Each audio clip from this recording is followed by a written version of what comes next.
Myself and Deputy John Brady requested this debate at the Business Committee on Amnesty International's utterly damning report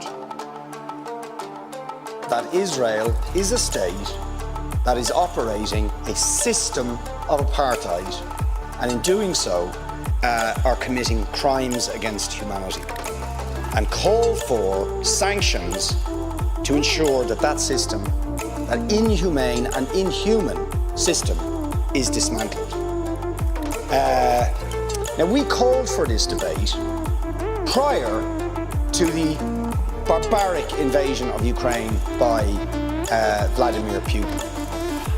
And all of us have rightly condemned the crimes against humanity that are being committed by Vladimir Putin in Ukraine. And the government has moved instantly, within 5 days, to sanction Putin's regime and take urgent action.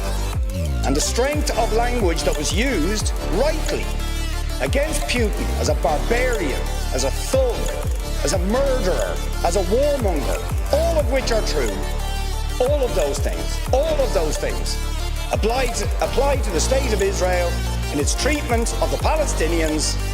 And yes, the government is concerned about its use of language and doesn't feel it is appropriate to even use the word apartheid when Amnesty International, the most respected human rights organisation in the world, and Human Rights Watch, within a very short period of time, issue these damning reports saying that Israel, since its foundation, has been built on a system of oppression and domination and apartheid and racism, involving the murder of unarmed, innocent civilians on a regular basis, arbitrary detention and imprisonment, land annexations, the displacement of people, the denial of basic fundamental rights to 6 million Palestinians who are displaced outside Israel and the occupied territories, to the rights of the return to their homes, to the illegal blockade of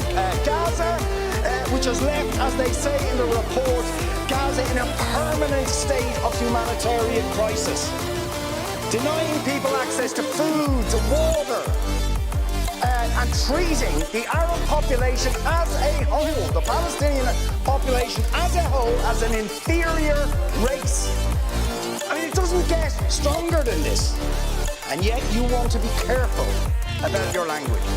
You're happy to correctly use the most strong and robust language to describe the crimes against humanity of Vladimir Putin, but you will not use the same strength of language when it comes to describing Israel's treatment of the Palestinians, when it is now being documented and detailed by two of the most respected human rights organisations in the world, and indeed has been alleged by dozens and dozens of non-governmental organisations, and to be honest, anybody who looks honestly at the decades of brutal, inhumane persecution of the Palestinians, successive assaults on Gaza, the annexation of their land and territory, the systematic application of apartheid rules, you don't want to even use the word apartheid. Never mind sanctions. 5 days sanctions against Putin and his thugs, 70 years of oppression by the Palestinians, and it wouldn't be, what was the word you used?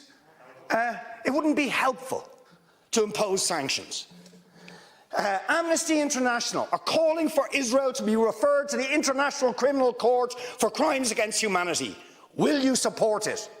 They are calling for targeted sanctions against Israeli officials who are perpetuating the system of apartheid, just exactly the same types of sanctions you've just initiated against Vladimir Putin. Will you support it? And I think the answer is clearly you're not going to. And then we ask the question, why? Why? With such strength of feeling, Fine Gael and Fianna Fáil and Green TD stood up one after the other, saying it was intolerable, the thuggery and the warmongering and the brutality of Putin. You wouldn't stand for it. Urgent action had to be taken.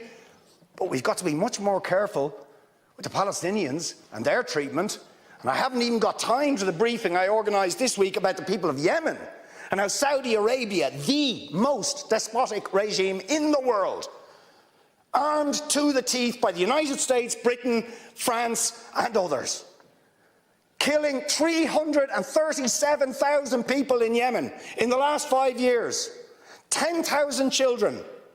Any action against the United States for arming them? Or Britain, or France, or Saudi itself? No. No action, no sanctions, no outrage. Words of concern. We'll raise it. We'll raise it. We'll call on them to do things.